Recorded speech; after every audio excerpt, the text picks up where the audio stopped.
कोणाचे सविस्तर माहिती करता यानंतर बातमी टीका टिप्पणीची आहे।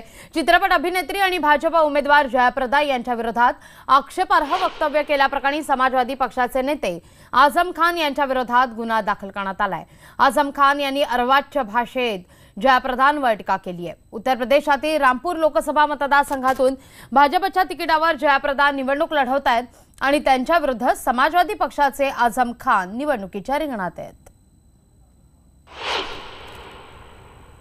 रामपुर वालों, उत्तर प्रदेश वालों, हिंदुस्तान वालों, उसकी असलियत समझने में आपको 17 बरस लगे। मैं 17 दिन में पहचान गया कि इनके नीचे का जो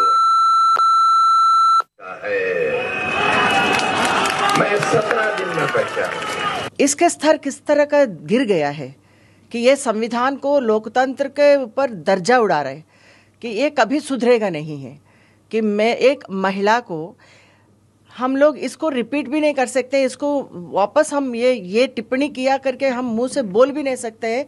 उस तरह की ज़बान इन्होंने इस्तेमाल किया है इस बार, तो मतलब हद पार कर दिया। अब मेरा क्षमता ख़त्म, अब मेरे लिए वो कभी भी भाई नहीं है, कुछ भी नहीं है। मैंने उसके ताल्लुक़ से ये कहा कि लोगों को पहचानने में बहुत देर लगी। मेरे नेताओं से भी गलती हुई और अब ये मालूम हुआ कि आरएसएस का नेकर था उसके जिस्म पर। तो नेकर तो मर्द पहनते हैं और मैं ख़ुद ही पहले से बहुत डरा हुआ हूँ। बड़े लोग मेरे मुकाबले में हैं, बड़ी शख्सियतें हैं, बड़ी शान व शौकत वाले हैं, मैं बहुत गरीब आदमी हूँ। वाद आणि आझम खान हे जणू समीकरणच बनलंय। जयाप्रदा यांच्यानंतर आता त्यांनी शासकीय अधिकाऱ्यांसंदर्भात वादग्रस्त विधान केलंय। आमचं सरकार आलं की त्यांना बूट साफ करायला लावू असं उद्दाम वक्तव्य ते करतायत। ऐकूया। और सब डटे रहो, ये कलेक्टर पलक्टर से मत डरियो, ये तनखैया है, तनखैयों से नहीं डरते हैं। और देखें कई मायावती जी के फोटो, कैसे बड़े बड़े अफसर रुमाल निकाल के जूते साफ कर रहे हैं। हाँ, उन्हीं से है गठबंधन। हाँ, उनसे उन्हीं के जूते साफ कराऊंगा इंशाअल्लाह ने चाहा।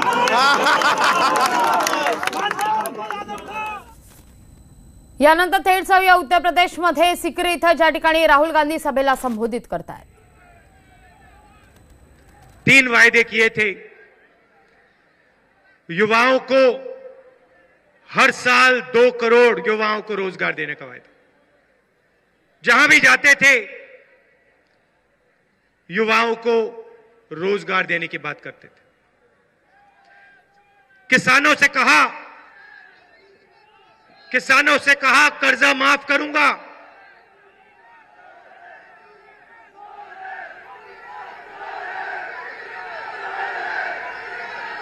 किसानों से कहा कर्जा माफ करूंगा और हिंदुस्तान के हर व्यक्ति से कहा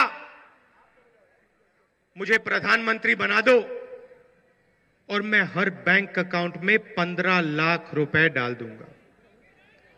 भाइयों और बहनों, आपको 15 लाख रुपए मिल गए? मिले? कोई यहां है जिसको 15 लाख बैंक अकाउंट में मिला हो?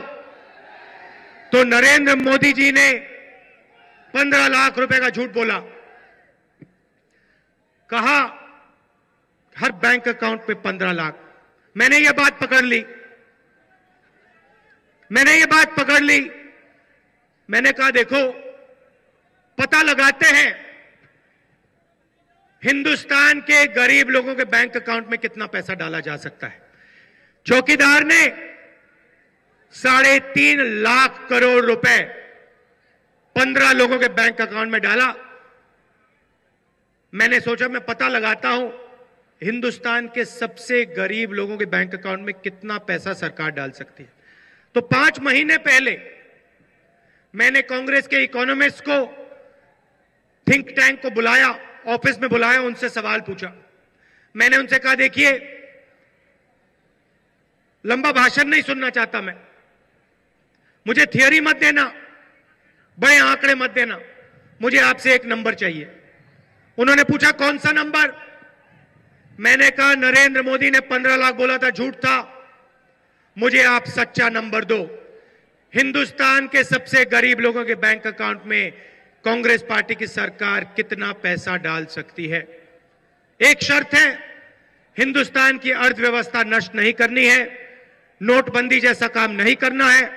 आप जाइए दुनिया के सबसे बेहतर इकोनॉमिस्ट से पूछिए, जिससे आपको पूछना है पूछिए, मगर 3-4 महीने बाद आप मुझे कागज पे एक नंबर दीजिए। कुछ ही दिन पहले वापस आए, कागज पे एक नंबर लिख के दिया, 72,000 रुपए।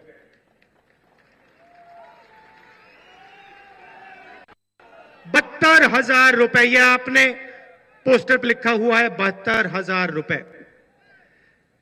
ऐसी मीटिंग में वहां का देखिए, 10 दिन के अंदर मध्य प्रदेश, राजस्थान, छत्तीसगढ़ के किसान का कर्जा माफ हो जाएगा। कुछ भी हो जाए, कांग्रेस पार्टी जीतेगी, 10 दिन के अंदर हो जाएगा। भाइयों और बहनों, 10 दिन नहीं लगे, 2 दिन के अंदर हमें कर्जा माफ कर दिया सबका।